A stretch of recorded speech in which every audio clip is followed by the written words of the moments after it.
आपल्यासाठी काम करतात, गौरक्षक आपल्या गायींची सुरक्षा करतात, तसंच आपण प्रत्येक जण गौरक्षक का बोलू शकत नाही याचाही विचार कधी ह्या निमित्ताने आपण करावा। आणि आता तर हिंदुत्वादी विचाराचं केंद्र सरकार आणि राज्य सरकार आहे। आम्हाला मतदान करून आज हिंदू समाजाने ते हिंदुत्वादी विचाराचं सरकार हे राज्यामध्ये आणलंय, हे आम्ही अभिमानाने सांगतो। आणि हे सरकार हे हिंदू समाजाच्या संरक्षणासाठी प्राधान्य पद्धतीने काम करेल, हे मी तुम्हाला सरकारचा मंत्री म्हणून तुम्हाला जबाबदारीने या निमित्ताने जबाबदारी सांगतो। शेवटी जो काही उन्माद आपल्या आजूबाजूला सुरू होता तो हिंदू समाजाने फार बारकाईने पाहिला, फार बारकाईने अनुभवला। मी राज्यभर दौरे करत असताना मी असंख्य पीडित कुटुंबियांना भेटलेलो आहे।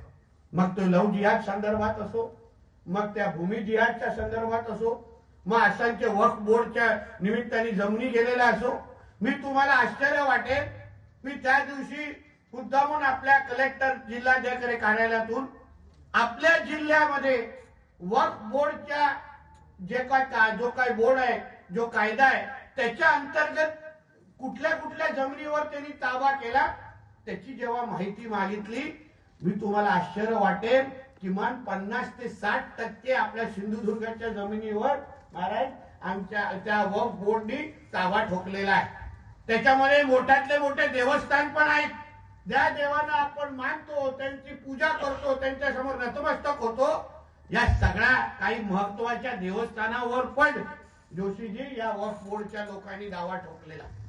आता आपण या दावा ठोकत खरं म्हणलं तर ह्या वक्फ बोर्डची वस्तुस्थिती कधी तुम्ही तरी कोणाकडून समजून घ्या आणि हे किती महत्व ह्या द्यायचं ह्याही गोष्टी तुम्ही लक्षात असलं पाहिजे। जो वक्फ बोर्ड कुठल्याही इस्लामिक राष्ट्रामध्ये नाही, ज्या वक्फ बोर्डला अजून कुठल्या राष्ट्रामध्ये महत्व नाही, फक्त आपल्या भारतामध्येच वक्फ बोर्ड स्थापन केलेला आहे। आणि त्या वक्फ बोर्डला एवढे अधिकार दिले ते उद्या तुमच्या जमिनीच्या बाहेर अगर ते बोर्ड लावून जातील तर तुम्ही कुठल्याही कोर्टामध्ये पण जाऊन त्याच्याबद्दलची सुरक्षा मागू शकत नाही, एवढे अधिकार अगोदरच्या सरकारने या वक्फ बोर्डला देऊन ठेवलेला आहे।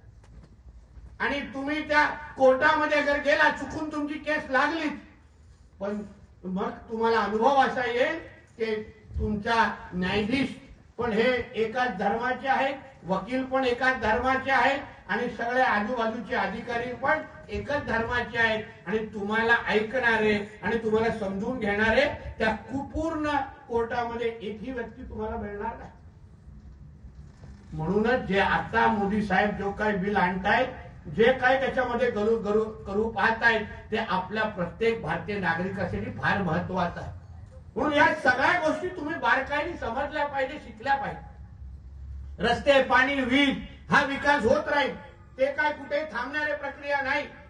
पण जो बांधलेला रस्ता असेल, असणारी नळ पाणी योजना असेल, मिळालेली वीज असेल, तुम्ही हिंदू म्हणून जिवंतच राहिलात नाही तर ह्या गोष्टीचा वापर तुम्ही करू शकता का, याबद्दल कुठेतरी विचार करा।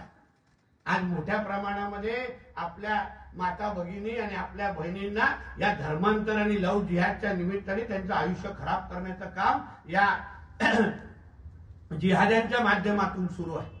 त्यांचा एकच उद्देश आहे की या देशाला इस्लामिक राष्ट्र बनवायचं आणि त्यासाठी जास्तीत जास्त माता भगिनींचा धर्मांतर करून आपला धर्म वाढवायचा, हा एकमेव त्यांच्या लोकांचा उद्दिष्ट आहे। व या सगळ्या त्यांच्या कट्टरपंथीला, या सगळ्या त्यांच्या कडवटपणेला जोपर्यंत आपण कडवटपणेनेच अगर उत्तर देत नाही, त्याच पद्धतीचा कट्टर होत नाही, तोपर्यंत काय त्या लोकांचा सामना तुम्ही करू शकणार नाही।